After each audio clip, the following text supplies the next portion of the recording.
Derek Carr becomes the highest paid player in the NFL, and collectively everyone freaks out because they go, why Derek Carr? The easy answer, it's because that's what it costs to keep your quarterback, and it's really tough to argue that there's any better young quarterback that you can lock up long time. We talk about it all the time in football. You need a quarterback. There are 14 to 15, I'd say more, there are 20 teams in the NFL who would die to have a Derek Carr and to have him locked up for a long period of time. The injury concern, of course, is something. He did go down after 15 games and derailed the how about them Raiders season, as Edwin would say from the corner. It was tough. But we have two tweets. One has to do with him also getting guaranteed money, and one has to do with how much it is. So Derek Carr's 5-year, $125 million extension includes $70 million in guaranteed and $40 million guaranteed at signing.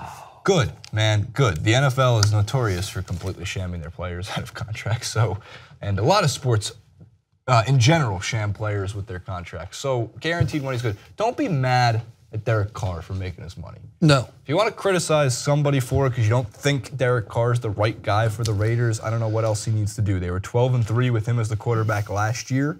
They were the most, if not the most explosive offense, in the top 3 most explosive offenses.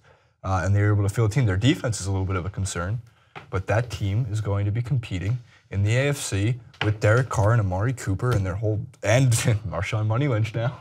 And don't forget, Marshawn Lynch is there. And one point that I think that I like to take from this is that it's good to see an injured quarterback be given still his rightfully earned money because yeah, this is a physical sport, right? And we saw what's going on with Teddy Bridgewater, where he might not be able to actually be given another contract with the Vikings, and that was, yeah, they looked promising in preseason, and then he goes down, and I think their season could have been a lot different with him dictating traffic. And I think that when you saw the difference between Derek Carr going out of the Raiders, I mean, we saw Edwin's face when he came in and he went down. That was the difference. It was symbolized in everyone else. Because this is a team that I want to see them reach that potential next year. And in order, rather than looking at his injury as a cause for concern, yeah, it happens, but they're putting faith in a young quarterback that they think can be able to deliver them to the next level next year. I mean, 12-3 with him at the quarterback before he went down can be a completely different picture going into the playoffs next year. So I'm interested to see what happens. They were also a great backdoor cover team on Sunday and Monday Night Football last year.